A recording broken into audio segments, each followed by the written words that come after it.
കണ്ണൂർ പയ്യന്നൂരിൽ ഡ്യൂട്ടിക്കിടെ ഓഫീസിൽ തളർന്നു വീണ് കിടപ്പിലായ ഭിന്നശേഷിക്കാരന് 7 വർഷമായി ശമ്പളമോ ആനുകൂല്യങ്ങളോ ലഭിക്കുന്നില്ല. റവന്യൂ വകുപ്പ് ശമ്പളം കൊടുക്കാൻ ഉത്തരവിട്ടിട്ടും എടാട്ടെ ഈ വിനോദ് കുമാറിന്റെ ദുരവസ്ഥ തുടരുകയാണ്.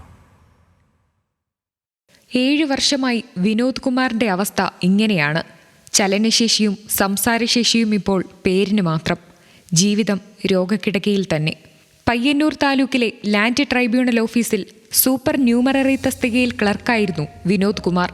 2019 ഫെബ്രുവരിയിലാണ് ഓഫീസിൽ വിനോദ് തളർന്നു വീണത്. ദീർഘകാലത്തെ ചികിത്സയ്ക്ക് ശേഷം കൈകാലുകൾ ചലിക്കുകയും സംസാരശേഷി ചെറുതായി തിരിച്ചുകിട്ടുകയും ചെയ്തു. താങ്ങാവുന്നതിലും വലിയ തുകയാണ് ചികിത്സയ്ക്ക് ചെലവായത്. കൂട്ടിനുള്ളത് പ്രായമായ അമ്മയും സഹോദരിയും മാത്രം. 2019 ജൂലൈ മുതൽ വിനോദ് കുമാറിന് ശമ്പളമോ മറ്റ് ആനുകൂല്യങ്ങളോ ലഭിച്ചിട്ടില്ല. വളരെ ബുദ്ധിമുട്ടിലാണിപ്പോൾ. 7 വർഷമായിട്ട് സാമ്പത്തിക ഞെരുക്കം കൂടുതലുണ്ട്. പ്രായമായ അമ്മയും പെങ്ങളും മാത്രമേ വീട്ടിലുള്ളൂ. അവർക്കാണ് പ്രായമായി അവർക്ക് തന്നെ സഹായിക്കാൻ പറ്റുന്നില്ല.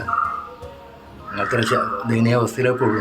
2016 ഡിസബിലിറ്റി ആക്ട് പ്രകാരം ശമ്പളം അനുവദിക്കാൻ റവന്യൂ വകുപ്പ് ഉത്തരവ് നൽകിയിരുന്നു. എന്നാൽ സബ് ട്രഷറിയിൽ നിന്ന് ശമ്പളം നൽകുന്നില്ലെന്നാണ് പരാതി.